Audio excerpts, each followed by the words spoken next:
was the 13th child. We lived in, it was the last house in the swamp.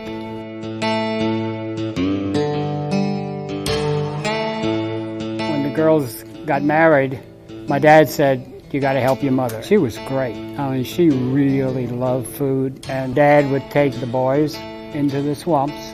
We were there for a week. And the alligators that we would get, anywhere from 2 to 5, you know, I knew a lot about cooking because my mother.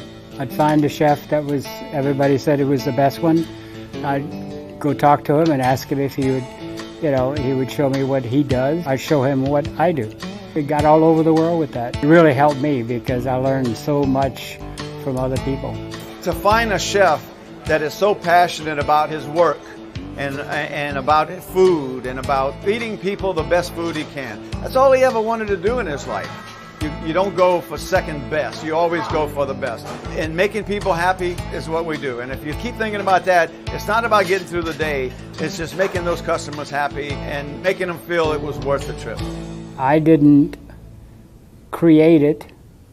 The good Lord did it for me. And boy, he's done a good job for me. I mean, he really has. And I really appreciate it. I really do.